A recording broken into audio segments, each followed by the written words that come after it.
السلام علیکم ورحمۃ اللہ وبرکاتہ۔ الحمد للہ نحمده ونستعینه ونستغفره ونؤمن به ونتوکل علیہ ونعوذ باللہ من شرور انفسنا ومن سیئات اعمالنا من يهده اللہ فلا مضل له ومن يضلل فلا هادی له واشهد ان لا الہ الا اللہ وحدہ لا شریک له واشهد ان محمدا عبده ورسوله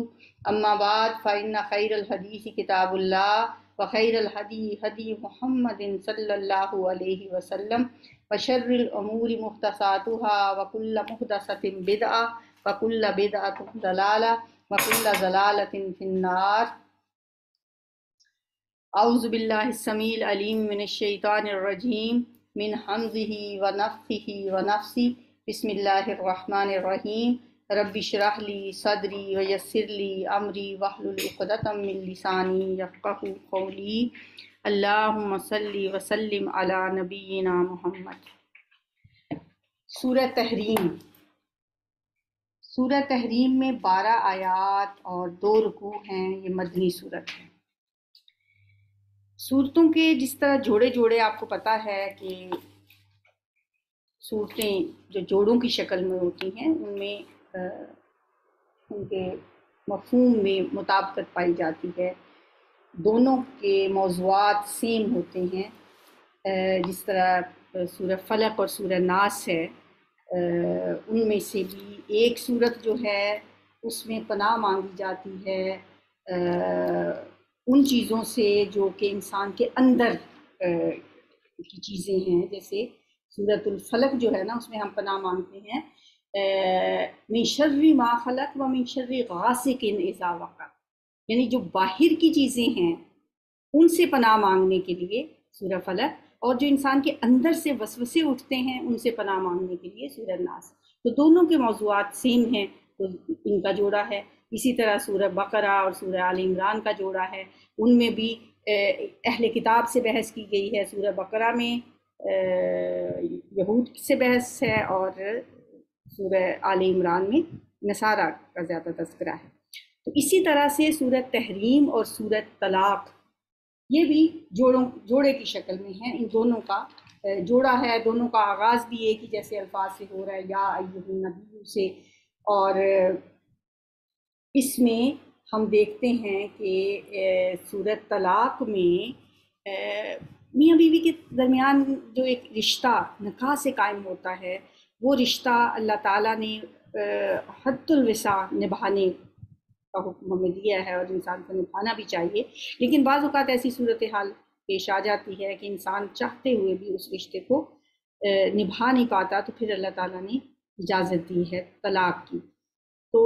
یعنی کہ میاں بیوی کے رشتے میں ایک ایکسٹریم ہے یہ کہ جب انسان کے دل نہ ملیں، اور یعنی محبت کا اپوزٹ پھر کیا نفرتیں پیدا ہو جاتی ہیں، تو اس کا تذکرہ ہے سورہ طلاق۔ جبکہ سورہ تحریم میں اسی چیز کا بالکل دوسری جو ایک ایکسٹریم ہے، یعنی بیویوں کو خوش رکھنا تو چاہیے لیکن اس حد تک ان کو خوش کرنا کہ انتہا تک پہنچ جانا، اور اس میں بیویوں کی خوشنودی حاصل کرنے کے لیے بعض اوقات کوئی ایسا قدم اٹھا دینا جو کہ اللہ کو ناپسند ہو،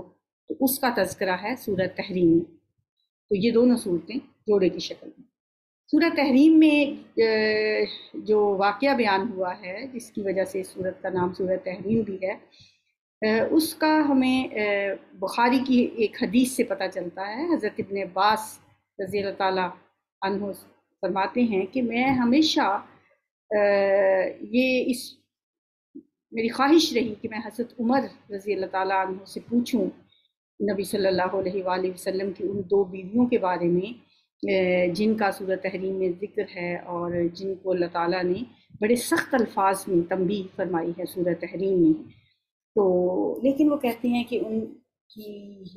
ہیبت کی وجہ سے مجھے ہمت نہیں ہوتی تھی، میرا حوصلہ نہیں پڑتا تھا کہ میں ان سے یہ سوال پوچھوں۔ پھر 1 سال گزر گیا اسی طرح، پھر ایک دفعہ ہم سفر میں تھے اور حضرت عمر رضی اللہ تعالیٰ عنہ رفع حاجت کے لیے گئے، اور میں انہیں پانی مہیا کیا تو اس وقت مجھے کوئی موقع مناسب لگا تو میں نے ان سے سوال کر لیا یہی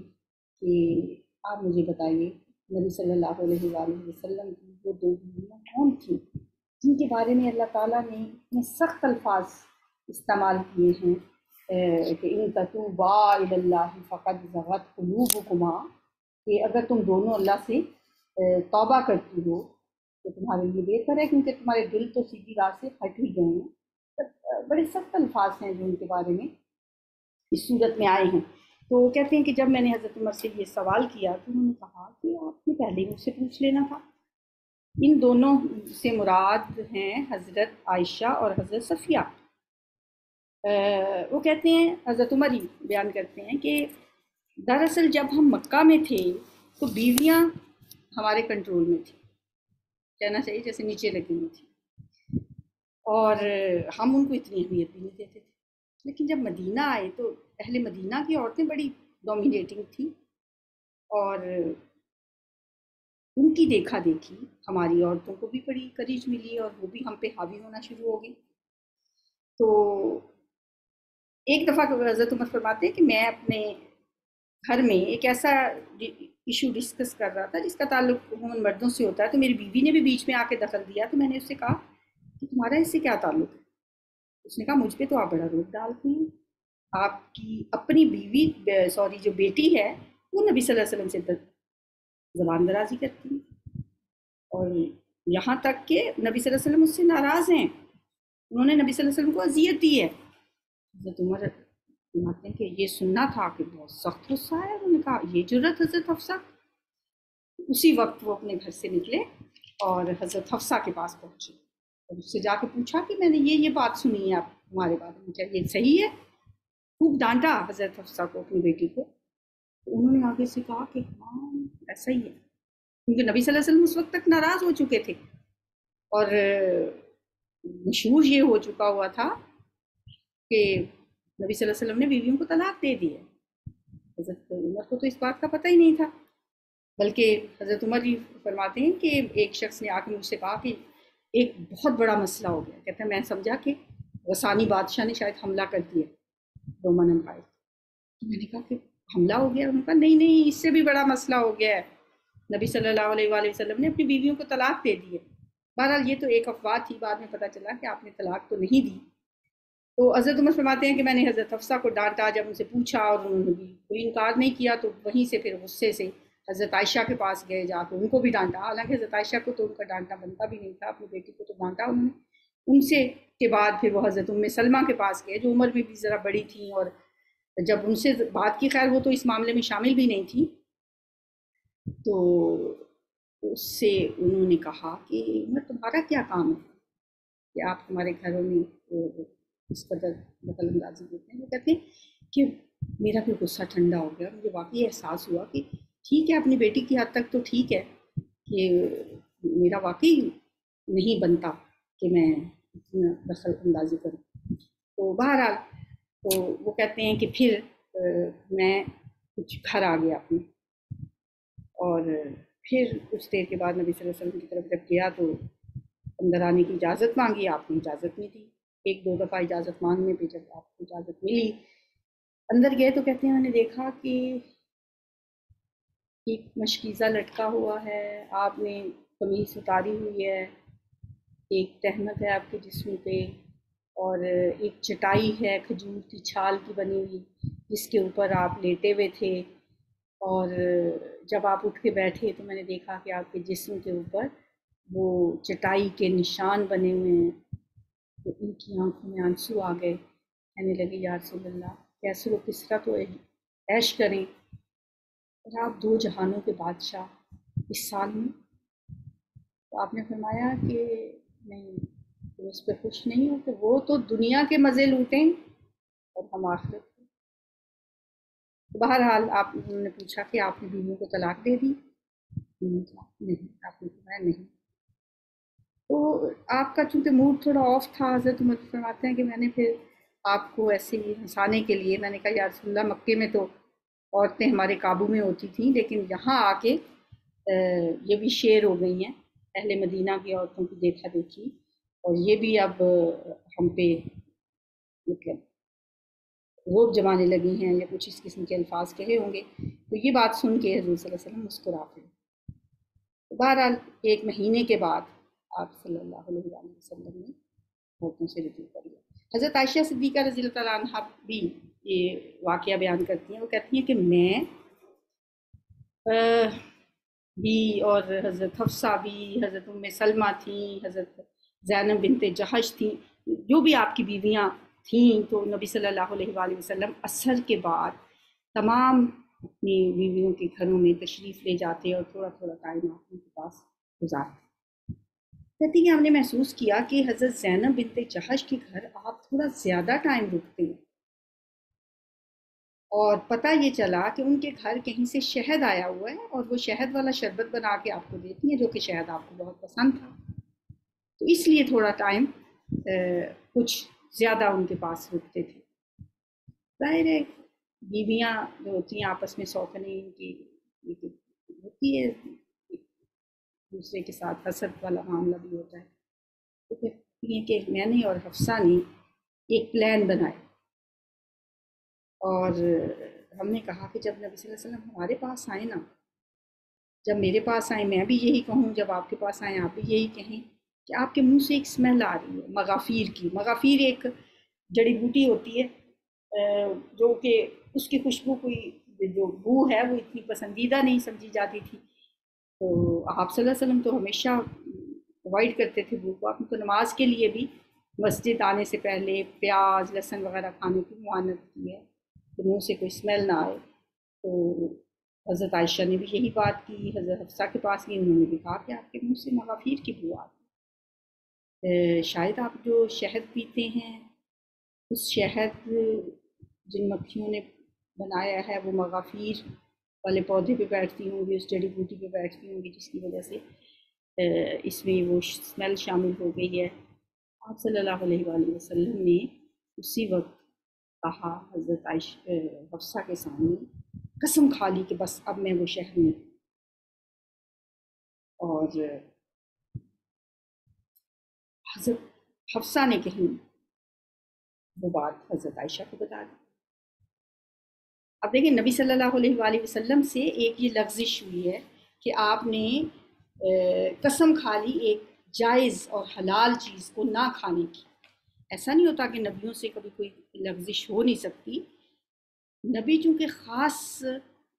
رول ماڈل ہوتے ہیں امت کے لیے، اس لیے جب کبھی ان سے کوئی چھوٹی موٹی خطا یا لغزش ہو جائے تو اللہ تعالیٰ اس کی اصلاح کر دیتے ہیں۔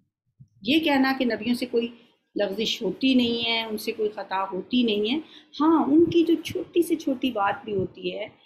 جو درجہ اولا سے کم تر درجے کی ہوتی ہے، اس کو بھی خطا ہی سمجھا جاتا ہے، اللہ تعالیٰ اس کی اصلاح کر دیتے ہیں۔ جیسے حضرت یونس علیہ السلام سے بھی غلطی ہوئی، حضرت آدم علیہ السلام سے بھی غلطی ہوئی، نبی صلی اللہ علیہ وآلہ وسلم سے بھی کئی دفعہ ہوئی، تو یہاں بھی نبی صلی اللہ علیہ وآلہ وسلم نے جو قسم کھا لی ایک حلال چیز کو نہ کھانے کی، یہ بھی ایک طرح سے لغزش تھی، تو اللہ تعالیٰ نے یہاں پہ پھر نبی صلی اللہ علیہ وآلہ وسلم کو سورہ تحریم میں پھر فرمایا کہ آپ نے کیوں اس چیز کو حرام کر لیا اپنے اوپر جو اللہ نے آپ کے لیے حلال کی تھی، کہ آپ بیویوں کی رضامندی چاہتے ہیں؟ بہرحال اللہ تو بخشنے والا اور رحم کرنے والا ہے۔ پھر آپ کو توڑ بھی بتا دیا گیا اس کا کہ اللہ نے تم لوگوں کے لیے اپنی قسموں کی پابندی سے نکلنے کا ایک طریقہ مقرر کیا ہے۔ جیسے سورہ مائدہ میں ہم نے پڑھا کہ اگر کوئی قسم کھا لے تو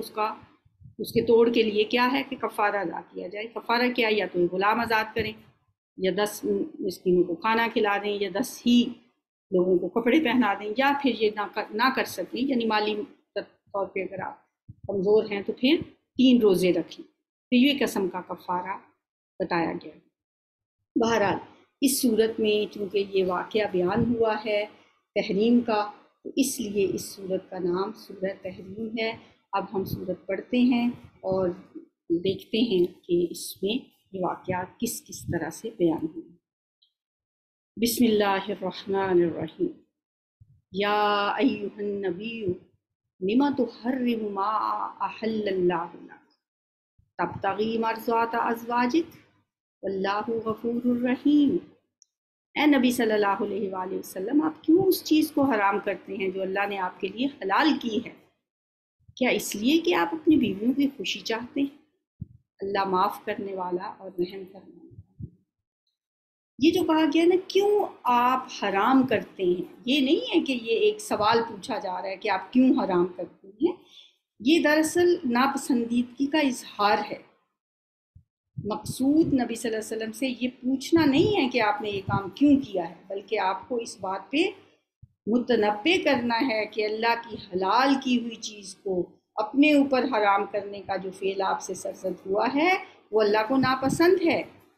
کیونکہ آپ کی حیثیت ایک عام آدمی کی نہیں ہے بلکہ آپ اللہ کے رسول ہیں، اور آپ کے کسی بھی چیز کو اپنے اوپر حرام کرنے کا مطلب کیا ہے، اور اس سے کیا خطرہ پیدا ہو سکتا ہے کہ امت پہ بھی وہ چیز ہمیشہ کے لیے حرام ہو جائے گی، یا کم از کم مکروہ تو وہ اس کو سمجھیں گے۔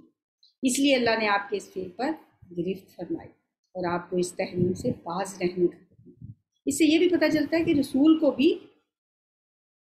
کسی بھی چیز کو اپنے طور پہ حلال یا حرام کرنے کا اختیار نہیں ہوتا۔ پھر آگے یہ بھی فرما دیا کہ واللہ غفور الرحیم،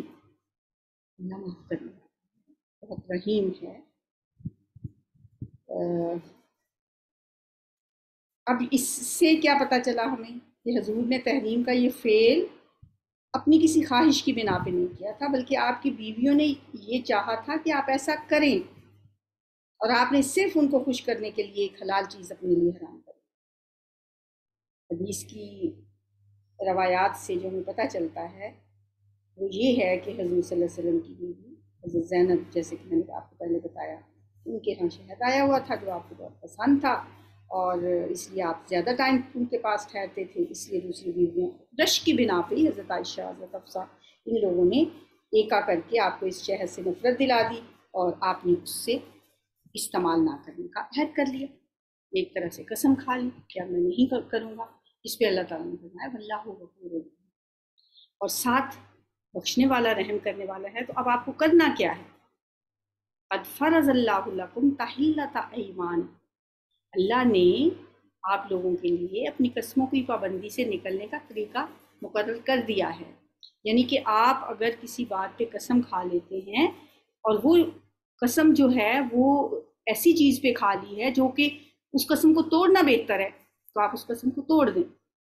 اس قسم سے نکل آئیں اور اس کا کفارہ ادا کر دیں، جو بھی میں نے آپ کو کفارہ بتایا۔ اللہ مولاکم وہو العلیم الحکیم، اللہ تمہارا مولا ہے، دوست ہے،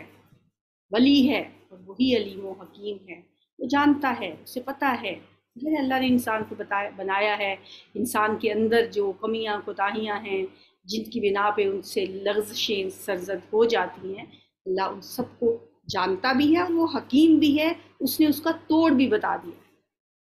اب آگے اس بات کا تذکرہ ہے، وَإِذْ أَسَرَّ النَّبِيُّ إِلَىٰ بَعْضِ أَزْوَاجِهِ حَدِيثًا، اور یہ معاملہ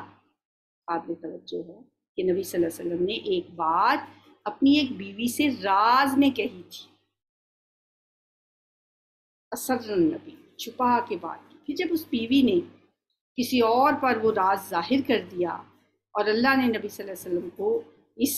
راز کے فاش کرنے کی اطلاع دے دی، تو نبی صلی اللہ علیہ وسلم نے اس پر کسی حد تک اس بیوی کو خبردار کی، یعنی اس سے پوچھا ہوگا وہ جو بات میں نے تمہیں بتائی تھی تم نے اس کا تذکرہ کسی اور سے کیوں کیا، اور کسی حد تک اسے درگزر کیا۔ وَأَعْرَضَ بعد، اب یہ نہیں کہ پوری تفصیل اس سے پوچھنا شروع ہو گئے، بلکہ یہ ایک بہت اچھا ایک اخلاقی درس ہمیں اس بات پہ ملتا ہے کہ اگر کسی سے کوئی ایسی غلطی کوتاہی ہو جائے تو پھر اس کو اتنا کریدنا اور اس کو اتنا زج کر دینا کہ وہ اگلا بندہ مطلب بہت ہی تنگ ہو جائے، اس سے منع ایک ہمیں ایک اس سے بھی خوبصورت ایک طریقہ یہاں پتہ چلتا ہے کہ آپ نے وَأَعْرَضَ عَن بَعْضٍ، اس کے کچھ ذرا سا تذکرہ اس سے کیا اور پھر اس کے بعض حصے کو آپ نے درگزر کیا۔ فَلَمَّا نَبَّأَهَا بِهِ، پھر جب نبی صلی اللہ علیہ وسلم نے اسے اس راز کے افشا کرنے کی بات بتائی تو اس نے پوچھا آپ کو اس کی خبر کس نے دی ہے؟ آپ نے فرمایا نبأنی العلیم الخبیر،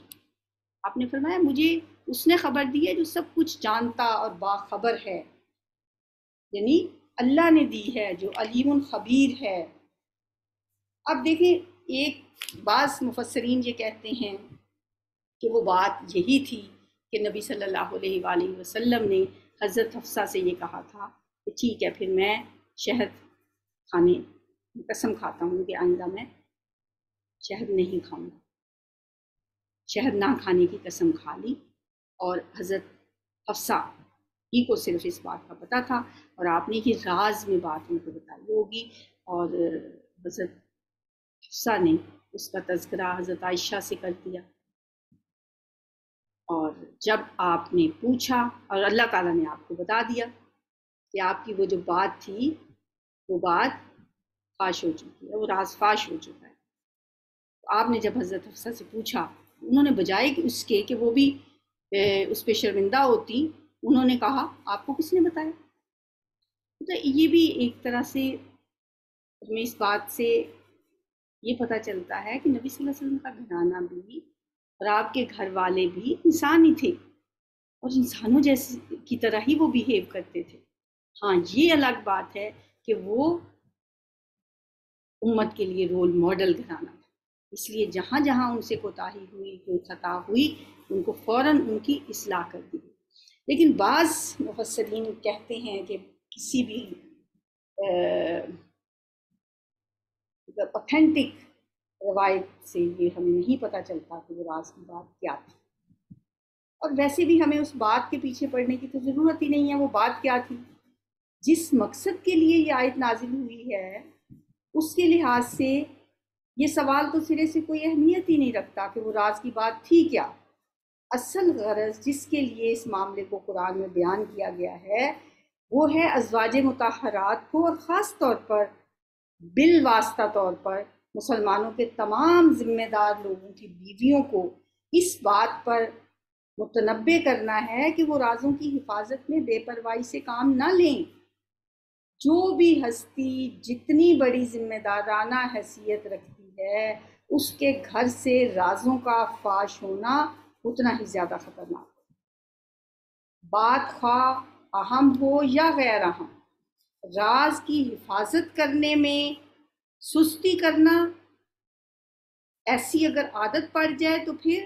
غیر اہم باتوں کے ساتھ ساتھ کسی وقت اہم بات بھی کھل سکتی ہے۔ اس لیے یہاں پہ اس بات کو بڑی اہمیت دی گئی ہے کہ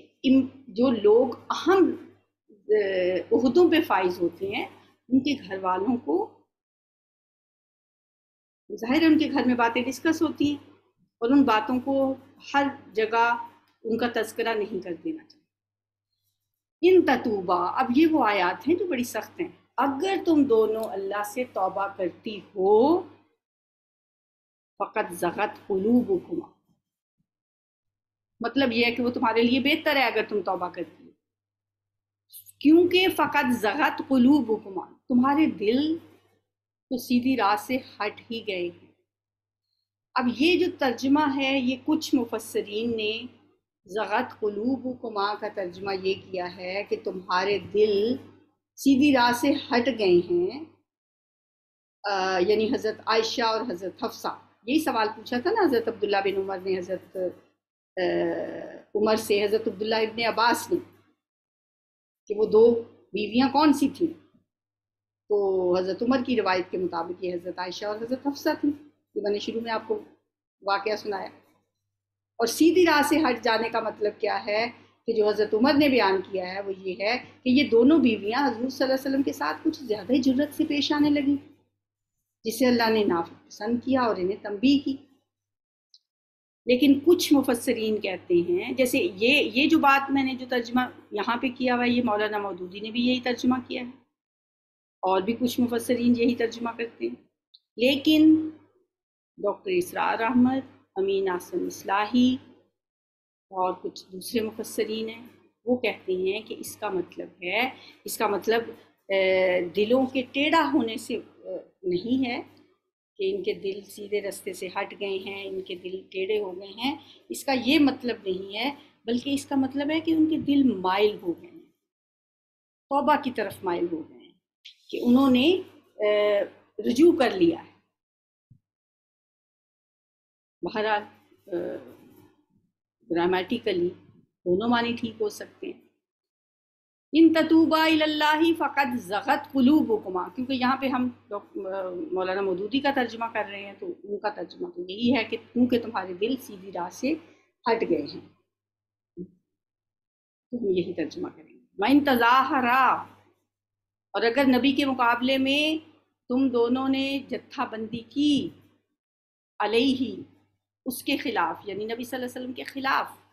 علا کا جب آتا ہے نا صلہ، تو مطلب ہوتا ہے اس کے خلاف، تظاہرا، تم نے مدد کی، جتھا بندی کی، گروہ بندی کی، علیہ، آپ کے خلاف، فإن اللہ، یہ بات ذہن میں رکھو، جان لو، فإن اللہ ہوا مولاہ، کہ اللہ اس کا مولا ہے، اللہ اس کا دوست ہے، نبی صلی اللہ علیہ وآلہ وسلم، و جبریل، اور اس کے بعد جبریل علیہ السلام، صالح المؤمنین، اور تمام صالح اہل ایمان، یہ سب کے سب آپ کے ساتھ ہیں۔ اور پھر والملائکۃ بعد ذلک ظہیر، اور سب ملائکہ اس کے ساتھی اور مددگار۔ ہماری کیا حیثیت ہوئی پھر؟ اس لیے اپنی اوقات میں رہیں۔ عسیٰ ربہ، یہ بھی بڑے سخت الفاظ، بعید نہیں ربہ، کہ اس کا رب، یعنی نبی صلی اللہ علیہ وآلہ وسلم کا رب کیا کرے، ان طلقکن، اگر نبی تم سب بیویوں کو طلاق دے دے، ان یبدلہ ازواجا خیرا منکن، تو اللہ اسے ایسی بیویاں عطا فرمائے تمہارے بدلے میں جو تم سے بہتر ہوں، مسلمات، مؤمنات، قانتات، تائبات، عابدات، سائحات، سیبات و ابکار، سچی مسلمان، با ایمان، اطاعت گزار، توبہ گزار، عبادت گزار اور روزہ دار، سیبات و ابکارا، خواہ وہ شادی شدہ ہوں، شوہر دیدہ ہوں، یا ابکارا، یا وہ کنواری ہوں۔ نبی صلی اللہ علیہ وآلہ وسلم کے مقابلے میں نبی صلی اللہ علیہ وسلم کی بیویوں کو کہا جا رہا ہے کہ اگر تم گروہ بندی کرتی ہو تو اپنا ہی نقصان کرو گی، کیونکہ جس کا مولا اللہ ہے اور جبریل اور ملائکہ اور تمام صالح مومن ہیں، اس کے مقابلے میں تمہاری جتھا بندی کیا کامیاب ہو سکتی ہے؟ اللہ اس کو اور بیویاں عطا کر دے گا، ایسی بیویاں، ان کی کوالٹیز بھی بتا دی گئیں، خوبیاں بھی بتا دی گئیں، سچی مسلمان، مومن، اطاعت گزار، توبہ کرنے والی۔ اس سے یہ بھی پتہ چلتا ہے کہ سب کا صیغہ یہاں پہ جمع کا آ گیا نا، پھر اوپر تو تتوبا دونوں کا آیا تھا نا، اس سائے سے پھر یہ بھی پتہ چلا کہ قصور صرف حضرت عائشہ اور حضرت حفصہ ہی کا نہیں تھا، بلکہ دوسری ازواج مطہرات بھی کچھ نہ کچھ قصور بات، اسی لیے ان دونوں کے بعد اس آیت میں باقی سب ازواج مطہرات کو بھی تنبیہ فرمائی گئی۔ ایک مہینے تک نبی صلی اللہ علیہ وسلم نے ان سے قطع تعلق کیے رکھا، اور مشہور بھی ہو گیا تھا کہ آپ نے ان کو طلاق دے دیا۔ بہرحال آپ نے طلاق تو نہیں دی تھی، پھر ایک مہینے کے بعد آپ نے رجوع کر لیا۔